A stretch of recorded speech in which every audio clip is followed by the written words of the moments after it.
आप सभी दोस्तों का बहुत बहुत स्वागत है एक नए वीडियो में। प्यारे बच्चों, एग्जाम हॉल में प्रवेश करने से पहले मेरे द्वारा दिए गए इन सभी प्रश्नों को बारीकी से देख लो। इससे बाहर एक भी प्रश्न नहीं पूछे जाएंगे, ये 100% गारंटी है दोस्तों। यहीं से सारे सवाल छपने वाले हैं। और साथ ही साथ आपको किसी भी ऑनर्स पेपर या सब्सिडरी पेपर का नोट्स या सेशन चाहिए, कॉमेंट बॉक्स में उसका नाम लिख कर दो। इस चैनल के माध्यम से आपको हमेशा की तरह निःशुल्क देने का काम किया जा रहा है और आगे भी किया जाएगा। तो उम्मीद करता हूँ इतने सारे हेल्प मिल रहे हैं तो सब्सक्राइब कर लिए होगे।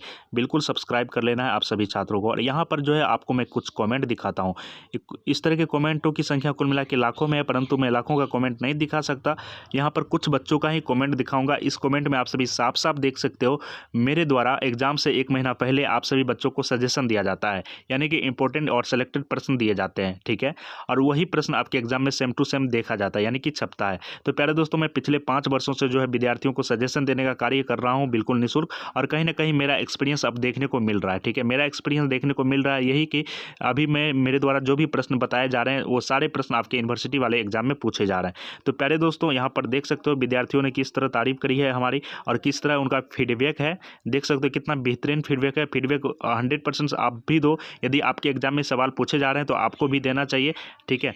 तो मेरे द्वारा जो प्रश्न दिए जा रहे हैं काफ़ी ज़्यादा इंपॉर्टेंट। उम्मीद करता हूँ शुरू से लेकर अंत तक आप हमारे साथ बने रहोगे। यदि आप भी चाहते हो कम समय में एग्जाम में टॉप करना तो मेरे द्वारा सभी प्रश्नों को देख लो, ठीक है, देख लो। ओके प्यारे मित्रों, यदि आपने बीए प्रथम वर्ष में ज्योग्राफी रखा है तो आज का वीडियो आप लोगों के लिए वरदान साबित होने वाला है। जी हाँ दोस्तों, और ये सारे प्रश्न काफ़ी ज़्यादा महत्वपूर्ण हैं क्योंकि आपके एग्जाम में अवश्य पूछे जाएंगे इस बार। और इन सभी प्रश्नों का उत्तर जो है ज्योग्राफी के प्रोफेसर के द्वारा तैयार किया गया है। काफ़ी सरल और आसान शब्दों में तैयार किया गया है। यदि आप इन सभी प्रश्नों का उत्तर एक नज़र से देख लेते हैं तो आपको मन की गति से याद होने वाला है, ठीक है। और पूरे लाइफ टाइम तक इन सभी प्रश्नों का उत्तर याद रहने वाला है। तो इसी से अंदाज़ा लगा सकते हो कि इन सभी प्रश्नों का उत्तर कितने बारीकी से काफ़ी आसान शब्दों में तैयार किया गया होगा, ठीक है। और मेरे द्वारा जो आपको इन सभी प्रश्नों का उत्तर दिया जाएगा सेम टू सेम आपको एग्जाम हॉल में मेरे द्वारा दिए गए उत्तर को ही लिखना है, ताकि एग्जामिनर भी यानी कि कॉपी जांचने वाले भी इम्प्रेस हो जाए।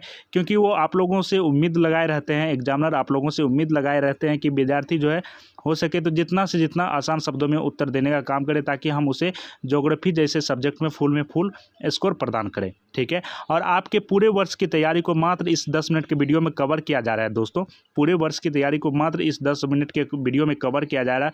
तो यदि आप भी चाहते हो ज्योग्राफी जैसे सब्जेक्ट में टॉप करना तो उम्मीद करता हूँ आप शुरू से लेकर अंत तक बने रहोगे, वीडियो को बिल्कुल भी स्किप नहीं करोगे। सबसे पहले आपको अपने कॉपी में इन सभी प्रश्नों को बारीकी से लिख लेना है। इसके बाद बताऊंगा कैसे आप इन सभी प्रश्नों का उत्तर 1 सेकंड में प्राप्त कर पाओगे। तो पहला प्रश्न आपका पृथ्वी की आंतरिक संरचना, ठीक है। ये प्रश्न काफ़ी ज़्यादा इम्पोर्टेंट है और पिछले 5 वर्षों से लगातार पूछे जा रहे हैं। पिछले 5 वर्षों से लगातार पूछे जा रहे हैं और इस बार भी पूछे जाएंगे। और 5 वर्षों से पिछले क्यों पूछे जा रहे हैं? क्योंकि इससे बेहतरीन प्रश्न पार्ट 1 में हो ही नहीं सकता, इसलिए इसे बार बार रिपीट किया जा रहा है, ठीक है। तो पृथ्वी की आंतरिक संरचना का विवरण प्रस्तुत कीजिए। उम्मीद करता हूँ आप लोगों ने कॉपी में लिख लिया होगा। थोड़ा सा मैं इसे झलक दे देता हूँ, फिर आंसर डाउनलोड करने के लिए बताऊँगा।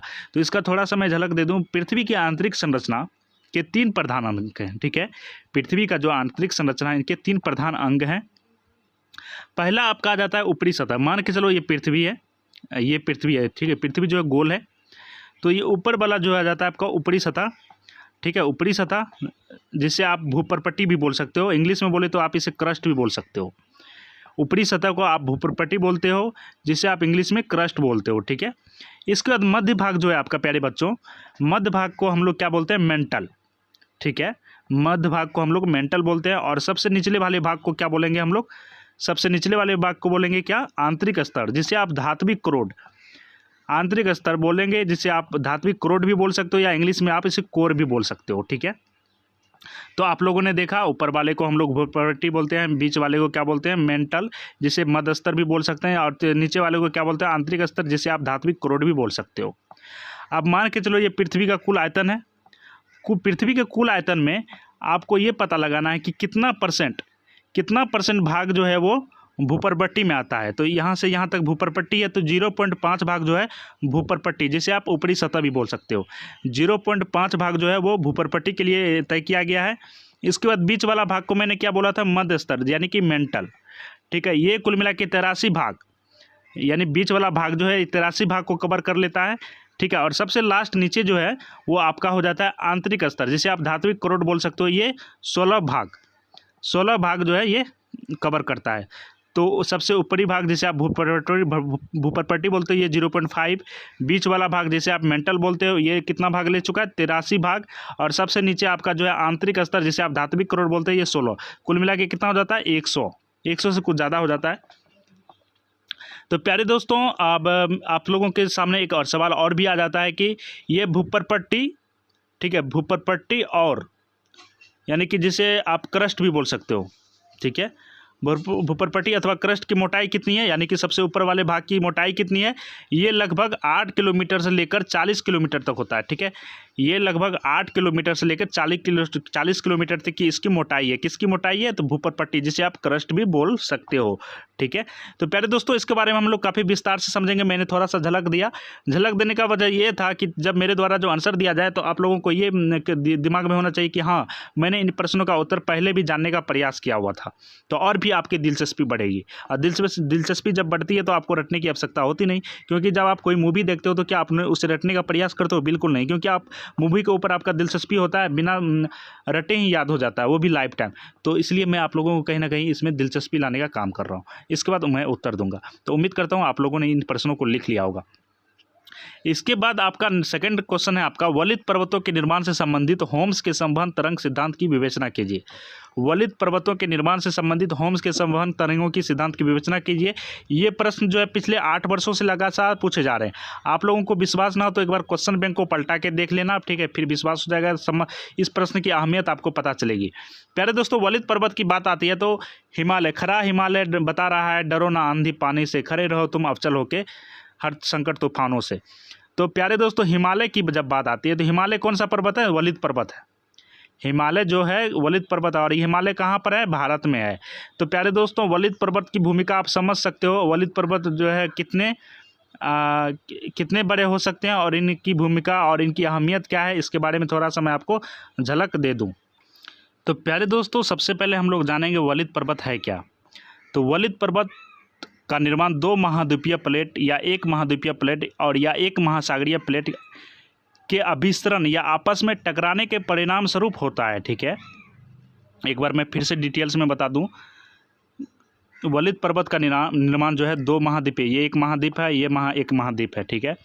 इस दोनों के टकराने से या अभिसरण से, या ये महासागर है, ये महासागर है, ये दोनों के प्लेट के टकराने से, ठीक है, महाद्वीपीय प्लेट, ये दोनों महाद्वीपीय के प्लेट के टकराने से या महासागरीय के प्लेट टकराने से इनका यानी कि आविष्कार होता है, यानी कि टकराने के परिणाम स्वरूप होता है कौन? वलित पर्वत का निर्माण। जब 2 महाद्वीपीय प्लेट अभिसारित होते हैं तो महासागरीय अवसादों पर दबाव पड़ता है जो प्लेटों पर जोर डालता है। अंततः यही दबे हुए अवसाद प्लेटों के किनारे वलित पर्वत के रूप में दिखाई देते हैं। इसके अतिरिक्त जब अभिसरण या महाद्वीपीय प्लेट और एक महासागरीय प्लेट के बीच होता है तो प्लेट के किनारों पर महाद्वीपीय ज्वालामुखीय चाप संपटित होते हैं। इसके बारे में और भी विस्तार से हम लोग समझ ले थोड़ा, क्योंकि ये प्रश्न काफ़ी ज़्यादा इम्पोर्टेंट हैं, ठीक है। 2 ही प्रकार के अभिसरण द्वारा निर्मित वलित पर्वतों के साथ अक्सर ही भूकंपीय घटनाएं देखने को मिलती है। जहाँ भी वलित पर्वत हैं वहाँ उसके साथ अक्सर जो है भूकंप वाली घटना आपको देखने को मिलेगी। 2 महाद्वीपीय प्लेट के अभिसरण की स्थिति में से अधिक घनत्व वाली प्लेट कम घनत्व वाली प्लेट को धकेलती है, जिससे प्लेट के किनारे पर भ्रंश का निर्माण होता है। इसके बाद होने वाली टक्कर अचानक की बड़ी मात्रा में ऊर्जा मुक्त करती है, जिससे इन भ्रंशों के क्षेत्र में खतरनाक भूकंप आता है। जैसे हिमालयी क्षेत्र की बात कर ले हम लोगों के पड़ोस में हिमालय है। हिमालयी क्षेत्र में आने वाले भूकंप ऐसे भूकंप के उदाहरण हो सकते हैं। ज्वालामुखीय घटना प्रायः एक महाद्वीप प्लेट और एक महासागरीय प्लेट के अभिसरण यानी कि टकराने की स्थिति में दिखाई देती है। इस स्थिति में रूपांतरित अवसादों और अपेक्षित प्लेट के पिघलने में से मैग्मा समझ रहे हो ना, इसके बारे में विस्तार से समझाया हूँ, थोड़ा सा आप लोगों को झलक देने का काम करता हूँ। मैग्मा बनता है जो पतली भूपरपट्टी की सारी सतह पर आ जाता है। अतः वलित पर्वतों और ज्वालामुखी व भूकंप के वितरण के बीच एक अंतर संबंध देखा जाता है जो प्रायः महाद्वीपों के किनारे पर दृष्टिगोचर होता है। तो प्यारे दोस्तों, हो सकता है कि मेरे द्वारा जो उत्तर बोले गए हैं उस आपके समझ में नहीं आता हो, एक झलक है, परंतु उत्तर काफ़ी आसान शब्दों में लिखे गए हैं क्योंकि ज्योग्राफी के प्रोफेसर के द्वारा आसान शब्दों में उत्तर तैयार किए गए हैं। उत्तर भी बताऊंगा डाउनलोड करने पहले मैं आप लोगों से अनुरोध करता हूं इन सभी प्रश्नों को आप अपने कॉपी में लिख लो। आप इन सभी प्रश्नों को अपने कॉपी में लिख लो। नेक्स्ट प्रश्न आप लोगों के सामने, उम्मीद करता हूं कि आप लोग कॉपी में लिख लिए होंगे। पवन क्रिया के फलस्वरूप उत्पन्न अपरदनात्मक स्थूल रूपों का वर्णन कीजिए, ठीक है। इनके बारे में थोड़ा सा झलक दे दूँ आपको। पवन द्वारा निर्मित स्थलाकृति में बरखान विशेष उल्लेखनीय है, जिसका तात्पर्य नव चंद्रकार एवं चपाकार बालू का स्तूप से है, जो कि पवन प्रवाह की दिशा से अनुप्रस्थीय दिशा में स्थित होता है और इसे श्रृंग उसी उस दिशा की ओर अनुगमन करते हैं जिसमें पवन बहती है, क्योंकि स्तूप के सिरों पर प्रवाहित किए जाने के लिए थोड़ी रेत की मात्रा होती है। ठीक है, थोड़ी रेत की मात्रा होती है। पवन का कार्य क्या है? तो रेगिस्तान में पवन अपरदन की एक निक्षेपण का प्रमुख कारक है। रेगिस्तान में आप छत्रक के आकार के सेल देख सकते हैं, जिन्हें सामान्यतः छत्रक सेल कहते हैं। पवन सेल के ऊपरी भाग की अपेक्षा निचले भाग को आसानी से काटती है, इसलिए ऐसी सेल के आधार पर संकीर्ण एवं शिस्त विस्तृत होती है। अब प्यारे दोस्तों, पवन के अपरदन का कार्य क्या है, इसके बारे में भी आप जान सकते हो। हवा का कटाव सतहों का खत्म कर देता है। रेगिस्तानी और फुटपाथ हवादार और रेगिस्तानी के वर्निश बनाता है। तो इसके बारे में काफ़ी विस्तार से समझेंगे, थोड़ा सा मैंने आपको झलक दे दिया। नेक्स्ट प्रश्न आपका यहाँ पर देख सकते हो आप सभी, समुद्री जल द्वारा निर्मित विविध स्थल रूपों और प्रकाश डालिए। ठीक है, समुद्री जल द्वारा निर्मित विविध स्थल रूपों पर प्रकाश डालिए। समुद्री जल द्वारा निर्मित विविध स्थल रूपों पर प्रकाश डालिए। प्यारे दोस्तों, ये प्रश्न को आप अपने कॉपी में लिख लो, काफ़ी ज़्यादा इंपॉर्टेंट प्रश्न है, आपके एग्जाम में बार बार पूछे जाते हैं।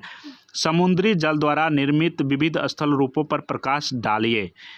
ठीक है, ये प्रश्न काफ़ी ज़्यादा इंपॉर्टेंट है आप सभी छात्रों के लिए। ओके, तो प्यारे दोस्तों, इसका थोड़ा सा मैं झलक दे दूं। नदियों द्वारा सिल्ट या अवसाद समुद्र में प्रभावित किया जाता है, जबकि लहरें इस सिल्ट को वापस तट की ओर ढकेल देती है। इस प्रकार की सागरीय तट पर सिल्ट के जमाव के कारण झील का निर्माण होता है। इस प्रकार निर्मित झील को हम लोग लेगून झील या क्याल या पस सागर कह सकते हैं। ठीक है, तो इसके बारे में और भी बहुत सारे मतलब एग्जाम्पल हैं। एग्जाम्पल में दूँ तो काफ़ी ज़्यादा हो सकता है। समुद्री जल में पाए जाने वाले कौन से तत्व होते हैं, ये प्रश्न आपके एग्जाम में पूछ सकते हैं। तो समुद्री जल अथवा सागरीय जल, सागरों एवं महासागरों में पाया जाने वाला समुद्री जल का औसत खारापन जो है, सभी को पता है समुद्री जल जो है उसमें खारापन ज़्यादा होता है। कितना परसेंट होता है? तो 3.5%, जिसे आप 35 ग्राम प्रति लीटर बोल सकते हो या 599 मिलीमीटर भी बोल सकते हो।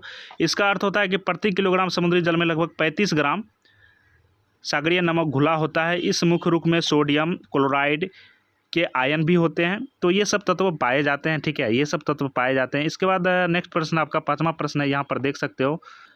अटलांटिक महासागर में लवणता के कारण एवं वितरण का वर्णन कीजिए। ठीक है, अटलांटिक महासागर में जो लवणताएं होती हैं और इसका वितरण किस प्रकार होता है उसका वर्णन करने के लिए कहा जा रहा है। ये मुख्य महासागर के लगभग बंद है और वहाँ से अधिक वाष्पीकरण होता है जहाँ वर्षा होती है या नदियों से अतिरिक्त मीठे पानी को जोड़ा जाता है। समशीतोष्ण अक्षांश सागर की तुलना में 20 डिग्री इसके बाद और 30 डिग्री अक्षांशों के बीच समुद्र के वाष्पीकरण की उच्च दर उच्च तापमान के कारण उच्च लवणता ही होती हैं। और क्वेश्चन नंबर 6 आपका कोपेन के विश्व जलवायु का वर्गीकरण कीजिए। ये प्रश्न भी काफ़ी ज़्यादा लाजवाब है। इसके बाद प्यारे दोस्तों, यहाँ पर देख सकते हो सेक्शन बी में भी आपको यहाँ से कुछ सवाल देखने को मिलेंगे। चावल के कृषि के लिए अनुकूल भौगोलिक दशाओं का वर्णन कीजिए एवं विश्व इसके वितरण पर प्रकाश डालिए। इसके बाद क्वेश्चन नंबर 8वां आपका विश्व में पेट्रोलियम के वितरण एवं उत्पादन का वर्णन कीजिए। विश्व में जो पेट्रोलियम का वितरण हो रहा है और इसका उत्पादन किस प्रकार हो रहा है इसके बारे में आपसे पूछा जा रहा है। ये प्रश्न काफ़ी ज़्यादा लाजवाब है, आपके एग्जाम में कई बार पूछे गए हैं और इस बार भी पूछे जाएंगे। क्वेश्चन नंबर 9 है आपका संयुक्त राज्य अमेरिका में लोहा इस्पात के उद्योग की अवस्थिति पर प्रकाश डालिए। संयुक्त राज्य अमेरिका, जिसे आप USA भी बोल सकते हो, उसमें जो लोहा का इस्पात का उद्योग है वो अवस्थिति पर है। ठीक है, इसके ऊपर आपको प्रकाश डालने के लिए कहा जा रहा है। क्वेश्चन नंबर 10 है आपका जापान में सूत वस्त्र उद्योग के स्थानीयकरण के कारकों का परीक्षण कीजिए। ये प्रश्न भी काफ़ी ज़्यादा लाजवाब है। प्यारे दोस्तों, आपके एग्जाम में यही प्रश्न इस बार पूछे जाएंगे। उम्मीद करता हूँ आप लोगों ने अपने कॉपी में लिख लिया होगा। यदि नहीं लिखा तो कोई बात नहीं, स्क्रीनशॉट ले सकते हो और इन प्रश्नों का उत्तर जो है आपको 3 तरीके से दिया जाएगा। यदि आप टेलीग्राम यूज करते हो तो डिस्क्रिप्शन में टेलीग्राम का लिंक दिया गया है, ज्वाइन करके आप इन सभी प्रश्नों का उत्तर डाउनलोड कर लेना। यदि आप टेलीग्राम यूज़ नहीं कर सकते हो तो व्हाट्सअप होगा ना आपके पास, तो व्हाट्सअप ग्रुप के माध्यम से भी आप PDF ले सकते हो इन सभी प्रश्नों का। अब व्हाट्सअप ग्रुप के माध्यम से कैसे लोगे, मैं इसका भी तरीका बता देता हूँ। व्हाट्सअप ग्रुप का लिंक मैंने डिस्क्रिप्शन में दे दिया है। आप क्या करोगे, व्हाट्सअप ग्रुप का जो एडमिन होगा उस एडमिन को आप मैसेज करोगे, मुझे ना पार्ट 1 का ज्योग्राफी का जो है उत्तर चाहिए। आप वो एडमिन को लिख के बोलोगे तो आप एडमिन के द्वारा आपको जो है इन सभी प्रश्नों का उत्तर दे दिया जाएगा।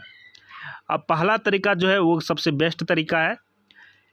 ये चैनल, जी हाँ दोस्तों, इस चैनल पर जो आप ये प्रश्न देख रहे हो, इस चैनल पर ज्योग्राफी के प्रोफेसर के द्वारा इन सभी प्रश्नों का काफ़ी डिटेल से एक्सप्लेन किया जाएगा। एक एक पॉइंट को आप लोगों के सामने एक्सप्लेन करके बताया जाएगा। ठीक है, ताकि आपको देखते ही याद हो जाए। तो चैनल को सब्सक्राइब कर लो, क्योंकि नेक्स्ट वीडियो जो है इन सभी प्रश्नों का एक्सप्लेनेशन होगा और आप एक एक पॉइंट को समझ सकते हो। तो प्रोफेसर जी आ चुके हैं, उनके द्वारा इन सभी प्रश्नों का एक एक उत्तर बताया जाएगा। तो चैनल को सब्सक्राइब करो, नोटिफिकेशन मिलेगा, आप लोग देख लेना। वीडियो देखते ही आपको याद हो जाएगा, नहीं लिखने की आवश्यकता है, नहीं PDF बनाने की आवश्यकता है, कोई भी चीज़ की आवश्यकता नहीं है, क्योंकि काफ़ी आसान शब्दों में इनके उत्तर तैयार किए गए हैं। तो चैनल को सब्सक्राइब कर लेना। मिलते हैं नेक्स्ट वीडियो में। Thanks for watching, bye bye, take care, जय हिंद दोस्तों।